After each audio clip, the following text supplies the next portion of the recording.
Chapter 27, The Choreograph All Shut to Part 1 Flipperama. Incredibly graphic fonts is lots of fun, unless you're the star. We hope you'll enjoy these next few pages. We won't! The first time I punch your face. Killing me softly with his cog.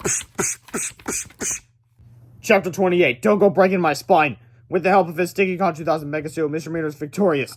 He picked up old George and all held his mighty metallic fist and began to squeeze. Hey, don't kill those guys! Cried Mr. Krabs as he dried his face with an unknown red towel with black dots on it. You'll ruin my lawn! He just dried his face! Old Hale guessed. Now's our chance! Old George knew how to reach out weakly and snapped the fingers. Snap, snap! Suddenly, a silly smile spread across Mr. Krabs' freshly dried face. Quickly, he tore off his clothes and tied his red towel around his neck. The battle of the century was about to begin. Again. In the form of... Chapter 29, The Choreograph All Shut to Part 2 in Flipperama. Somebody done somebody's Kong wrong. Oh, my D's nuts! I fight the Kongs that make the whole world stink. My head, please stop! Chapter 30, Pequot Prison Blues. The Sticky Con 2000 Mega Suit was destroyed, and soon Mr. Meter found himself sitting in a cell at Pequot State Penitentiary. Warren Gore and Born Schmorton stopped by to have a word with Mr. Meter. Well, said Warren Schmorton smugly. It looks like your days of giving orders to people are over. Go make me an egg-salad sandwich, said Mr. Meter. Okay, said Warren Schmorton. Coming right up. Don't forget the dill pickle relish, said Mr. Meter. I wouldn't dream of forgetting that, sir, said Warren Schmorton. 5 minutes later, Warren Gore and Born Schmorton returned with the lovely egg-salad sandwich loaded with dill pickle relish. Mr. Meter grabbed it and scarfed it all down. Suddenly, Mr. Meter's body began to change. The mayonnaise and dill pickle relish began to combine with Psycho 24 that had taken over Mr. Meter's body. First, he began to vibrate and glow as tiny sparks of electricity shot off his fingers and toes. Then he started growing. Mr. Meter grew to such a gigantic size he crashed out of the cell and pushed his way through the side of the jail.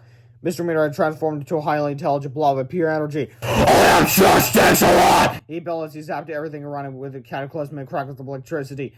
Chapter 31, It was on down the road. Sir Stinks-a-Lot slithered sloppily down the street looking for sweet revenge. Come in on your pants! He called mockingly. Come on and play! Suddenly, Captain Underpants swooped in and smashed Sir Stinks-a-Lot right in the nog with a telephone pole. Splat!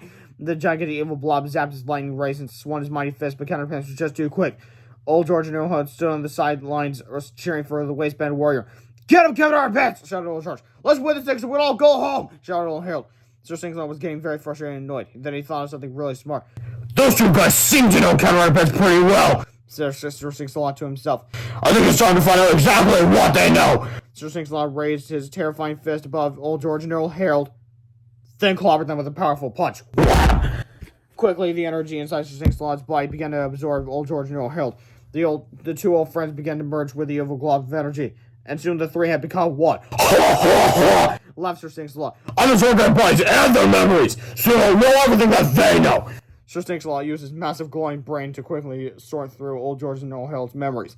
He learned how they first met, he learned how they became friends, and he learned how they created Captain Underpants. Unfortunately, Sir Stinks-a-Lot also learned how to destroy Captain Underpants. A sinister sneer stretched across the blobby face of the supremely intelligent supervillain. Swiftly, he oozed over to Franz, chuckling maniacally to himself. You better let those guys go! Shouted Captain Underpants, or I'm gonna— You're not gonna do anything! Screamed Sir Stinks-a-Lot as he switched his mighty hands at the pond and sent a gigantic splash of water flying into the air. Swish! Chapter 32, The night the lights went out in Pequot. The massive spray water hit Captain Underpants with a powerful sploosh. Suddenly, our hero's confidence disappeared and he fell straight for the sky. He shrieked as he tumbled to the ground and smashed into the earth with a terrifying sound effect. Hey, I'm okay! He was like Captain Underpants. He sat up and dusted himself off. Wait a minute! Shouted Sir Stinks-a-Lot. He's not even hurt! How could that be? Sir Stinks-a-Lot reached down and touched Mr. Krabs with one of his gigantic glowing fingers. A powerful burst of psychocylistic energy zapped forth from his massive fingertip and scanned Mr. Krabs' body. Quickly, the villain's bulbous brain analyzed each and every strand of DNA in Mr. Krabs' body until a foreign substance was detected. So! Shouted Sir Stinks-a-Lot. You got illicit pouches in your DNA! I guess I'll just have to extract it! Sir Stinks-a-Lot's finger grew brighter and brighter as he performed one of the most complicated laser surgeries ever, a superpowered juicectomy. Carefully, he removed all of the superpowered elements from Mr. Krabs' DNA and absorbed them into his massive glowing body. Mr. Krabs was unharmed, but he ran home screaming anyway. Now I've got superpowers! Laughed Sir Stinks-a-Lot. And now I'm truly unstoppable! Chapter 33, I'm sending out good vibrations. What Sir Stinks-a-Lot failed to realize, however, was that Old George and Old Harold were still a part of him. Since they had all merged together, the two best friends' brains were now filled with superpowered Psycho 24.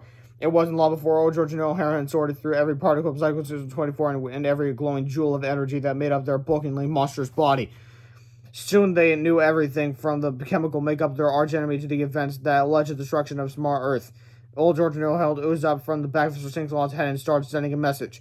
The two old friends thought as hard as they could, and soon a telepathic signal radiated from their gooey heads to their old treehouse miles away. Unfortunately, George and Held were sound asleep. They didn't pick up the telepathic message at all. Luckily, someone else did! Tony, Orlando, and Don swooshed out of the treehouse and headed for a nearby shopping center. The fate of the entire planet was in their tiny paws.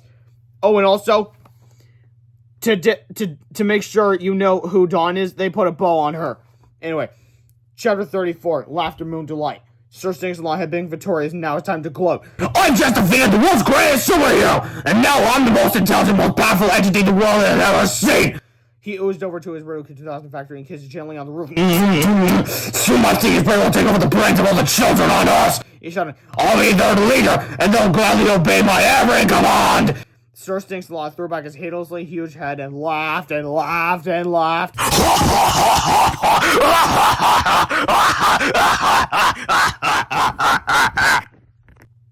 Chapter 35. To make a long story short, Chapter 36. Stuck in the puddle with you. The terrible explosion blasted Stingsalot's body apart, releasing a powerful electromagnetic pulse and launching the superpower juice and the Zygogo Sizzle 24 deep into outer space. I don't know how it got into outer space. Was the force really that powerful? But anyway, the factory was destroyed. The Radio Kid 2000 TM had disintegrated, and all that was left was a big stinky mess. A crowd of people gathered around Frank's Pond to view the horrible glob of devastation. Suddenly, the glob began to bubble and move. Then old George and old Harold climbed out of its gooey center. They were completely unharmed. Alright! Shouted the crowd of people. The glob began to bubble and move again. All at once, Tony, Orlando, and Don popped out. They were fine also. Yippee! Cheered the crowd of people. Finally, the glob bubbled and moved one last time, and Mr. Mirror popped his head out. He was back to his old self, too. Oh, man! Moaned the crowd of people. Chapter 7. Back to normal. George Harold walked out to the rising sun and looked out the treehouse window. The whole city looks like it's back to normal, said George. Even the sticky brown clouds have disappeared, said Harold. It was a good thing, too, because George and Harold's colds had finally gone away. The two friends climbed down for their treehouse and looked in Harold's bedroom window. Yesterday, Harold was still sound asleep. Soon, the Radio Kid 2000 would wear off, and yesterday, Harold would be back to normal. George and Harold walked out to the front yard where they saw some familiar faces. What happened? Cried Harold. Is everything okay?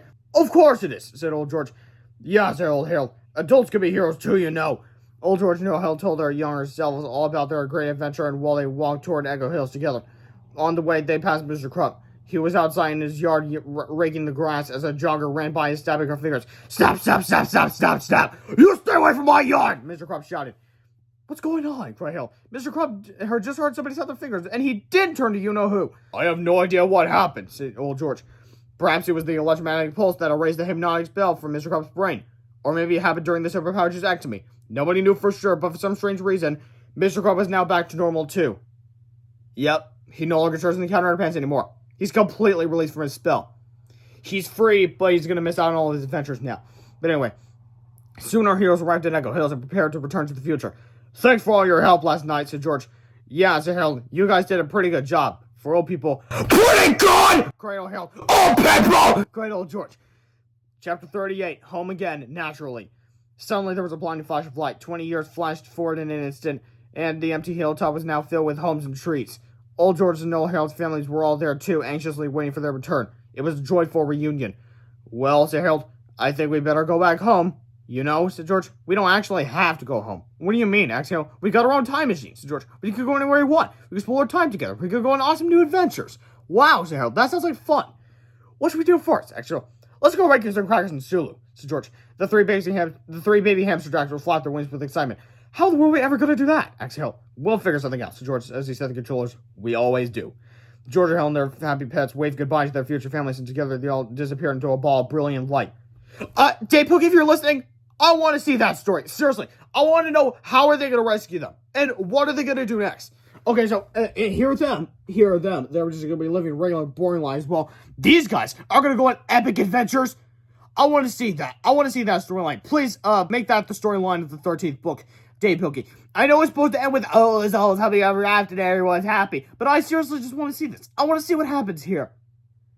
I mean, like, yeah, this is a slightly open ending in the book. us fans still have yet to know when there will be a Captain Underpants Book 13. And I think Dave Pilkey said something about it in his September 2017 live stream after Dawn Man 3 released. But anyway, Chapter 39. Meanwhile, back in the present. A few hours had passed and the Ridicule 2000 had finally worn off. Yesterday, George and Yesterday Harold were back to the world selves again, but nothing around them seemed normal at all. I wonder where George or Harold went, said Yesterday George. I have no idea, said Yesterday Harold. And where did Tony, Orlando, and Dawn go? Asked Yesterday George. Beats me, said Yesterday Harold. It seems like they just disappeared. Yesterday George and Yesterday Harold didn't know what happened, or why everything had turned out okay. But it seemed like things were just going to be fine from now on, and they were very grateful. Are you sure about that? Well, look what I just discovered. Yesterday George and Yesterday Harold turned into old George and Earl Harold in the new timeline. But isn't there supposed to be a present day old George and Earl Harold? Where are they? We're never told. But anyway, what should we do now? Asked Yesterday George. Let's make it a comic book, said Yesterday George. About Captain Underpants? Asked Yesterday Harold. Nah, said Yesterday George. Let's do something different. How about a Dawn Man comic? Okay, said Yesterday Harold happily.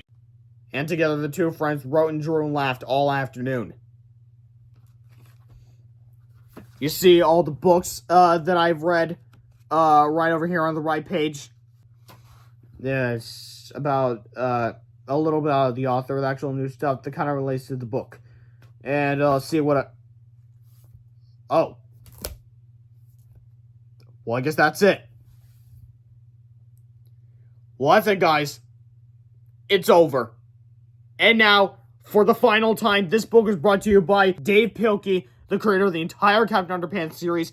Yep, read all the books, enjoy all the books, read the spin-offs, enjoy the spin-offs, and I guess I'll see you in the next video, because there's no more books to read. Oh, crap. Oh, goodbye.